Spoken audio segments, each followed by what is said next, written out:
Chers amis, Shuv Boker Tov, Veshem Hashem Naaseh Venetzliach en ce beau Tou Be'av. Nous sommes mercredi aujourd'hui, Be'ezrat Hashem Yitbarach, et le 2 du mois d'août, L'Chaim Tovim Shalom. Nous avons un shiur un peu spécial qui nous a été demandé sur le roi Salomon, ou le roi David ou le roi Salomon. Donc j'avais déjà fait le roi David, on va faire un petit peu un shiur sur le roi Salomon, un des plus grands rois d'Israël, en tout cas un des plus connus.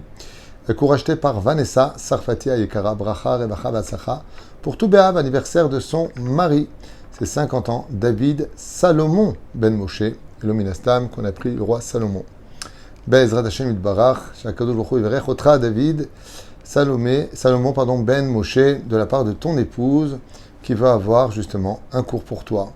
Que ce shiur t'apporte tous les bonheurs du monde jusqu'à 120 ans, dans l'opulence, la joie, la spiritualité, surtout la santé, l'amour et l'humour, je pense, et surtout la Géoula pour nous tous. Kol HaKavod, en tout cas, à Vanessa Sarfati pour avoir acheté ce shiur qu'on commence tout de suite en souhaitant le bonheur, Be'ezrat Hashem, pour vous deux et votre descendance sur le chemin de la Torah des mitzvot, Be'ezrat Hashem. Le roi Salomon, personnage très spécial, très très spécial. Le roi Salomon, c'est pas n'importe qui du tout, et c'est pas un roi conventionnel. Il est unique. Il est unique, tout comme Moshe fut unique dans sa prophétie, le plus grand de tous les prophètes, pour toute la génération, même le Mashiach lui-même, n'arrivera pas au degré de la prophétie de Moshe. Le roi Salomon est unique parce qu'il fut l'homme le plus sage de tous les hommes de l'humanité, au-delà de bien des degrés. Alors commençons un petit peu à raconter qui il était, une petite histoire sur lui pour Be'ezrat Hashem illustrer la grandeur de ce personnage hors du commun.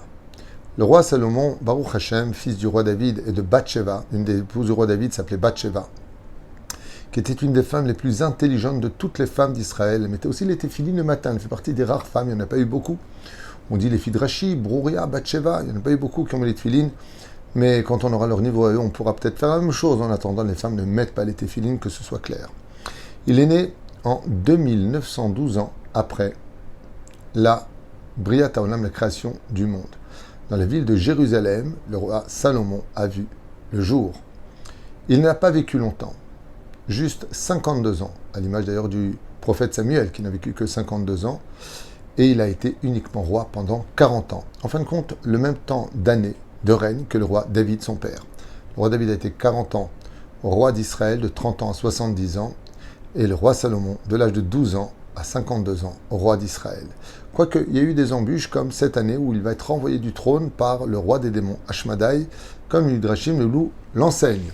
Alors bien sûr, il n'a pas eu beaucoup d'enfants face à 1000 femmes. Il a épousé 1000 femmes, on va expliquer qui étaient ces femmes d'une certaine façon, mais il a eu 3 enfants, du nom de, alors, Rochveham, c'est le nom de son fils, un seul fils unique, et il a eu une fille du nom de Taipad, et la deuxième, Tapat exactement, pardon, et la deuxième, Bosmat. C'était le nom de sa fille, et de sa deuxième fille, et le garçon, Rochveham. C'est celui qui va construire le Beth Amikdash de par sa sagesse. Le roi David va creuser les fondations du Beth Amikdash, mais le roi Salomon va construire le Beth Amikdash avec des Nissim et Niflaot hors du commun de par sa sagesse, sa Chochma, comme celle de Betzalel et Olivama, avec plus de 150 000 hommes pour construire le Beth Amikdash. 150 000 hommes, à part tous les grands maîtres d'œuvre, les artisans, à part les anges des mondes supérieurs, et oui, les démons des mondes inférieurs. Quel rôle auraient-ils joué ces fameux démons pour la reconstruction du temple? Eh bien, pour trouver le shamir, car vous savez que le temple ne pouvait pas être construit par du fer, donc il fallait couper les rochers. Et pour couper les rochers, il fallait un animal spécial, une espèce de ver qui transmettait des vibrations extrêmement puissantes et qu'on appelle le shamir. Et étant donné qu'on ne savait pas où il était, le roi Salomon a fait appel aux démons pour qu'il le trouve et indique à Ben Ayou, Ben Yoyada, envoyé du roi Salomon, pour trouver ce fameux shamir. Ils ont donc participé aussi d'une certaine façon à la reconstruction du temple. Le roi Salomon n'est pas né qu'avec ce nom-là, donc on va y arriver juste avant, pardon. Encore une des particularités qu'on peut distinguer chez ce grand roi d'Israël qui était le roi Salomon, c'est qu'il était maître aussi bien des mondes supérieurs que des mondes inférieurs. Les anges lui obéissaient, les démons lui obéissaient, il parlait toutes les langues, celles des ruisseaux, des arbres, des décalim, vous savez que les palmiers parlent. Il comprenait le langage du vent, des oiseaux, de tout ce qui existait, des corbeaux, tous les bruits qu'il entendait, il en connaissait parfaitement les décodages et les informations lui étaient donc fournies de façon journalière. La période de ses 40 ans de règne fut remplie de shalom et d'admiration de par le monde entier.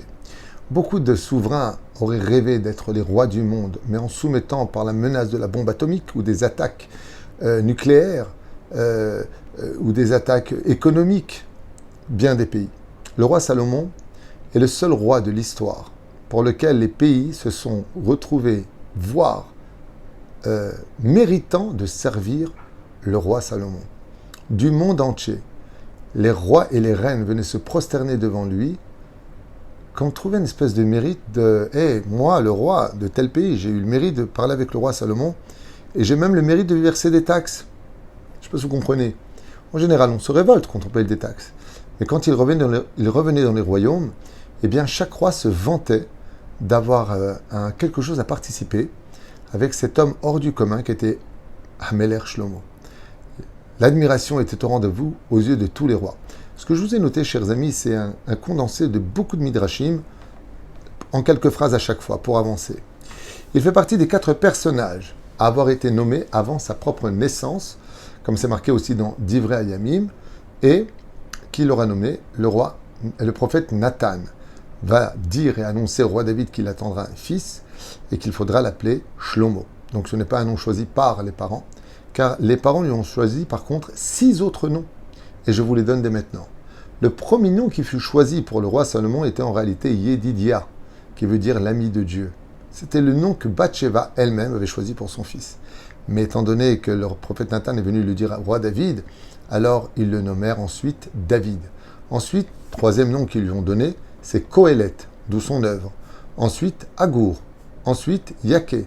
Ensuite, Léumiel. Et pour finir, Yetiel. Voici les 7 noms du roi Salomon. Le nom qui fut le plus ambigu, pour lequel nos chachamim vont verser le plus d'encre, c'est Lemuel.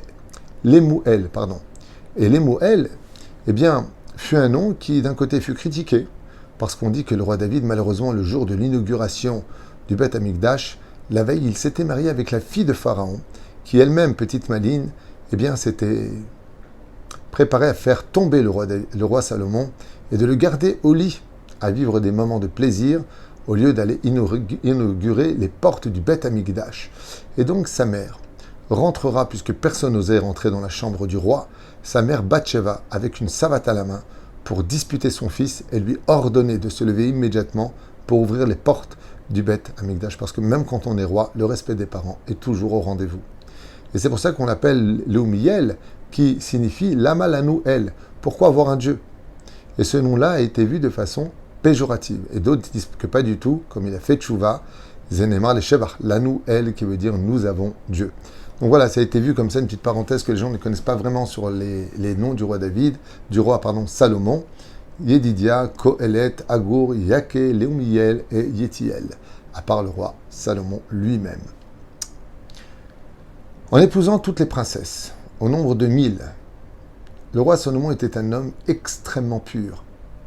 Il a compris toute la Torah jusqu'au plus profond des secrets à avoir atteint le niveau de Moshe Rabbeinu qui reçut la Torah du Sinaï. C'est pour cela que les lettres du mot Shelomo, Shin Lamed Mem He. Il n'y a pas de Vav quand on écrit le roi Salomon, Shlomo. C'est les lettres du mot Les Moshe, c'est les mêmes lettres. Qui veut dire, c'est le seul qui a été capable d'aller jusque dans la pensée de Moshe Rabbeinu. Sauf pour une mitzvah, qui a Dain Rechoka Mimeni, elle est loin de moi, c'est la vache rousse. Le seul à avoir compris les vrais secrets de la vache rousse, c'était Moshe Rabbeinu. Le roi Salomon a compris la Torah, à atteindre le niveau de Moshe Rabbeinu, seulement sauf la vache rousse. Ok, on avance.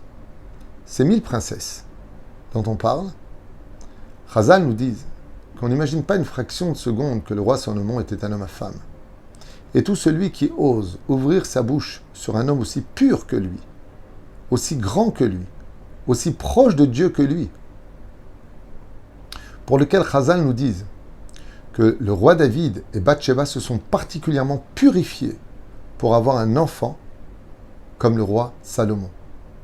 Les pensées étaient pures, le mikvé, les intentions, les prières avant d'avoir été ensemble ont atteint un tel degré qu'ils ont mérité une neshama comme celle de celui qu'on appellera l'homme le plus sage de tous les hommes. Pas simplement sage. Dieu était avec lui tout le temps.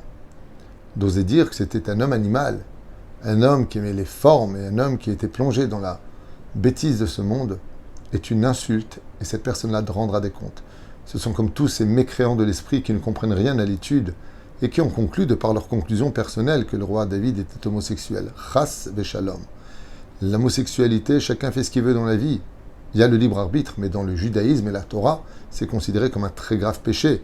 Si c'était le cas, Dieu n'aurait jamais donné les télim au roi David et il ne se serait pas adressé à lui selon les principes de la Torah, puisque c'est marqué Mishkav Zachur. L'homosexualité est condamnable dans la Torah. Mais la reine, il est évident que le roi Salomon, comme nous disent aux Chachamim, a voulu réparer le monde et apporter la Géoula. Et pour cela, il devait atteindre ce qu'on appelle les 1000 binotes. Binotes, c'est ce qu'on appelle la distinction de l'intelligence. Et la bina se trouve dans les femmes et pas dans les hommes. Et quelles femmes? Les princesses. Pourquoi? Parce que la différence entre un roi et un homme ordinaire, c'est le degré de l'ange qui nous accompagne. À partir du moment où nous sommes rois, l'ange qu'on a eu de la naissance monte dans le ciel et elle est remplacée par un ministre des mondes supérieurs. Ainsi donc, les princesses des nations du monde ne sont pas n'importe qui. Elles renferment en elles des binotes. Et les binotes, c'est ce qu'a voulu récupérer le roi Salomon. En faisant de leurs femmes, d'ailleurs il a eu 1000 femmes et que 3 enfants, un garçon et 2 filles, dont on a donné les noms en haut, si vous vous rappelez bien, Rohveam et Tapat et Bosmat, c'était leur nom. Donc vous imaginez bien que 1000 femmes, il n'a pas beaucoup été voir ces femmes, avec que 3 enfants. Mais le fait d'être marié avec elles, l'a engagé à être le partenaire de leur bina. Car quand un homme épouse sa femme, comme à l'image du Rabbi Akiva qui a épousé Rachel et qui pourtant ne l'a pas vue depuis tellement longtemps, 24 ans sans la voir, grâce à ce mariage, il est investi de la bina de sa femme. Et quand on a de la chokhma et qu'on investit de la bina de sa femme, on engendre le da'at, la connaissance. C'est pour ça que Rabbi Akiva est un des plus grands talmudistes de l'histoire.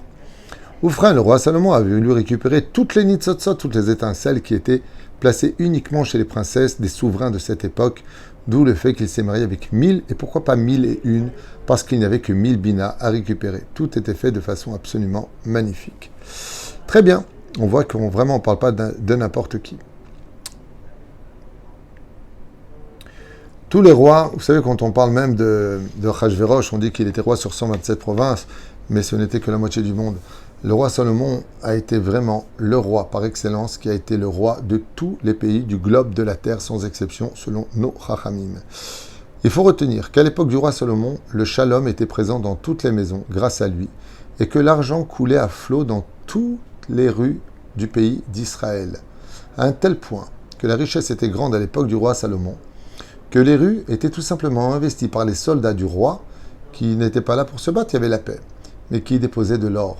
Au ça, je posais la question en disant, mais s'ils déposaient de l'or et de l'argent dans les rues, les gens devaient le voler. À un moment, tu le prends. Il dit non, ils ne pouvaient pas le prendre, parce qu'Israël ne sont pas des voleurs. Mais même si tu veux dire maintenant, il y avait des brigands qui passaient, même des nations du monde. Il dit non, parce que ce qu'ils déposaient faisait Arba Amot, Shmoné Amot.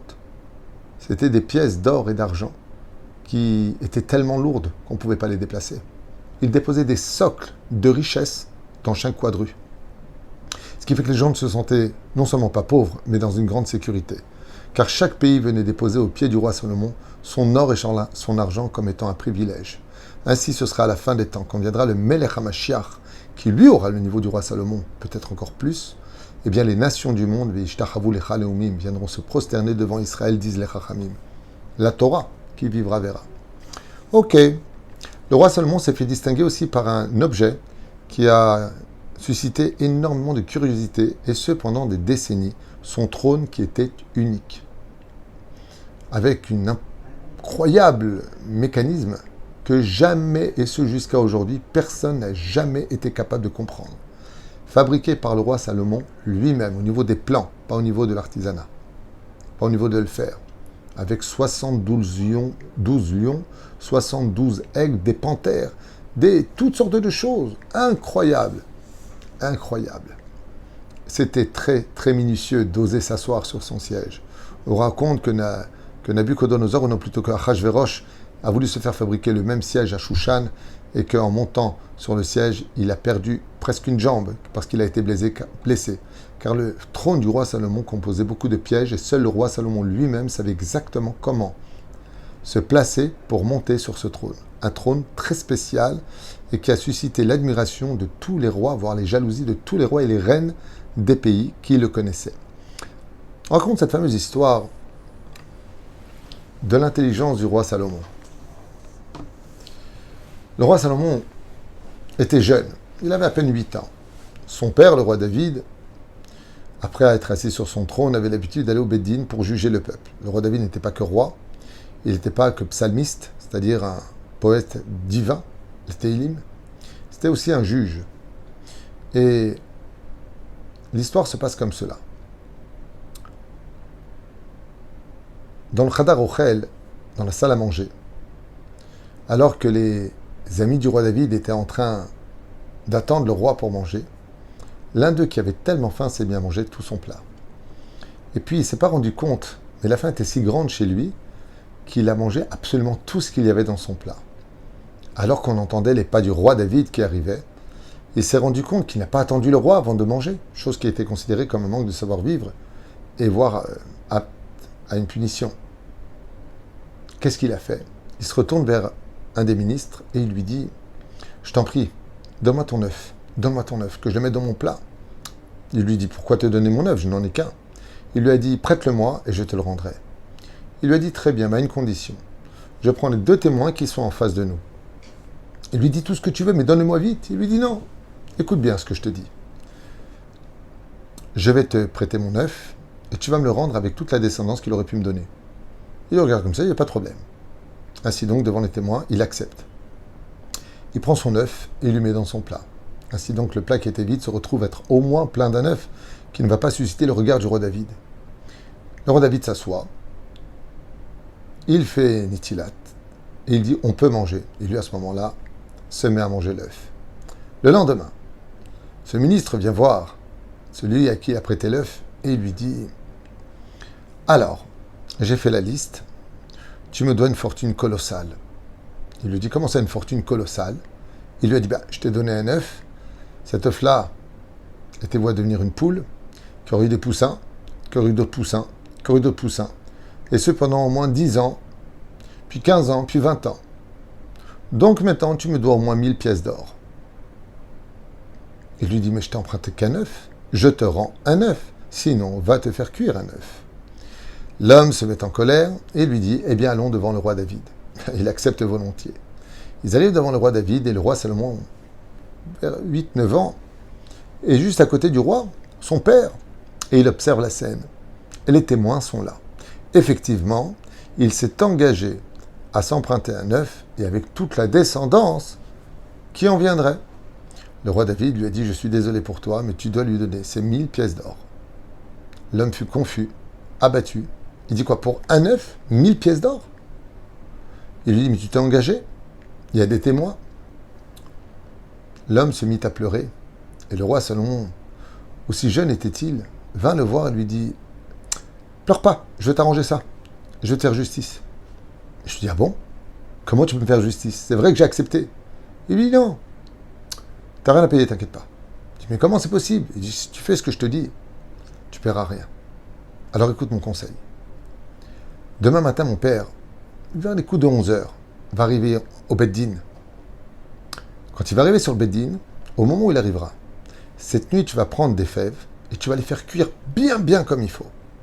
Une fois qu'elles seront cuites bien comme il faut, devant mon père, tu vas commencer à semer sur la route où se trouve mon père ces fèves cuites. Tu vas les prendre, tu vas les jeter comme si tu sèmes du blé.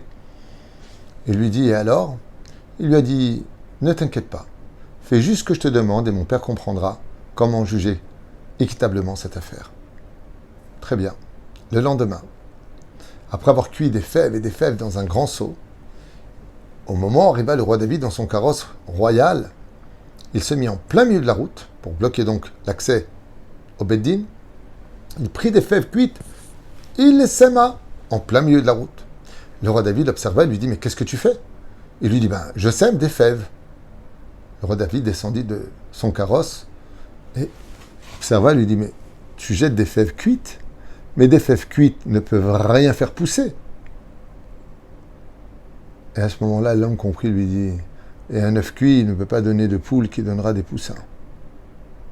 Le roi David compris lui a dit, ça vient de mon fils. Et il lui a dit, effectivement, ton fils était là au Beth Mishpat, au palais de justice hier, et c'est lui qui m'a dit qu'il fallait corriger ce dîne que tu m'as fait. Il m'a simplement dit de faire ça sans te corriger, mon roi. Et il lui a dit, le roi Salomon a raison. Le roi Salomon était connu pour son jugement infaillible, d'une sagesse hors du commun, à lire les pensées, dans une psychologie hors du commun. Mais quand je dis hors du commun, c'est incroyable. Reprenons, juste avant de nous quitter pour ce magnifique tour du roi Salomon, on pourrait parler des heures, il a vécu tellement de choses incroyables. Eh bien, sachez que le roi Salomon, à la Shalom, quand il a eu l'histoire la plus connue du roi Salomon, de cette femme qui a eu un bébé, et l'autre qui a eu un bébé dans la même pièce, et puis voilà, que l'un mourut et l'autre resta vivant, et l'un prétendit que l'enfant était vivant, et que l'autre c'était le sien qui était mort, et ainsi de suite. Ils arrivèrent devant le roi Salomon, et le roi Salomon a fait quelque chose de bizarre, qui est loin d'être une sagesse. Il a dit, ben c'est très simple, prenons cet enfant et coupons-le en deux. Ainsi donc, si vous prétendez que c'est le vôtre, eh bien chacun aura une partie. Je trouve pas ça très intelligent comme jugement. Mais si, revenons en arrière. Qu'est-ce qu'a dit l'une et qu'est-ce qu'a dit l'autre? Le roi Salomon savait tout de suite, dès qu'il les a vus, qui était la mère de cet enfant, alors qu'il n'était pas là à l'accouchement. L'une a dit, son enfant est vivant, pardon, mon enfant est vivant, le sien est mort. Et l'autre a dit, non, son enfant est mort, le mien est vivant. Le roi Salomon les a entendus et il savait tout de suite qui allait réagir. Qu'on coupe cet enfant en deux. La première a dit, le mien est vivant, le sien est mort. Elle a parlé d'elle-même. Le mien est vivant. L'autre a dit, non, le sien est mort. La première chose qui sort d'une personne, c'est ce qui la concerne le plus. Le sien est mort. Il savait que c'était le sien qui était mort en réalité, et non pas celui de l'autre. Et le mien est vivant. Tu as inversé la phrase, le roi Salomon le savait. Et il observa la phrase, et quand il a dit à la femme, coupez-le en deux, la vraie maman qui aime vraiment son fils s'est jetée sur l'enfant. Elle a dit, non, je préfère perdre mon enfant vivant que de le voir mort à cause de moi, qui suis sa mère. Tout le monde connaît cette histoire. Il faut comprendre que la sagesse du roi Salomon existait bien avant que la justice ne sorte. Il avait les réponses à tout. Malgré le fait qu'il a été trompé par la fille de Pharaon, qui malheureusement était la seule à avoir déstabilisé le roi Salomon. Après, il y a d'autres histoires et d'autres histoires avec Ashmadaï, où le roi Salomon, malheureusement, va être frappé par un domaine dans lequel il aura trop confiance en lui, trop eu de femmes, trop de chevaux, trop de confiance, malgré ta sagesse. Eh bien, le roi des démons a été capable d'expulser le roi Salomon en usurpation de son identité, puisqu'il a pris sa place pendant 7 ans. Et le roi Salomon va être en dehors du royaume pendant 7 années de sa vie, jusqu'à ce que sa mère comprenne que l'usurpateur n'était autre que le roi des démons qui avait pris la forme du roi Salomon. Mais c'est un sujet qui est très long et que je vous invite à aller lire Bezrat Hashem dans notre Sainte Torah pour voir combien notre Torah n'est pas qu'un livre d'histoire, mais vraiment un monde d'enseignement, à part toutes les œuvres qu'il a écrites, comme Kohelet, comme Mishlei, Baruch Hashem, Shir HaShirim, qu'a écrit le roi Salomon, qui sont des chefs-d'œuvre de la pensée et de la philosophie juive et de l'amour que Dieu porte à son peuple.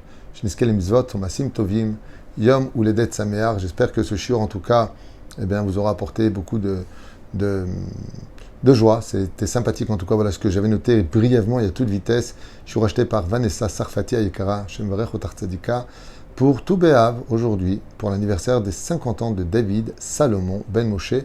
Ouais, Moshe, Salomon, c'est les mêmes lettres. Bracha, Revacha, Vatzlacha, en hébreu bien sûr. Et puis Yom Uledet Sameach Tzadik et Mazal Tov.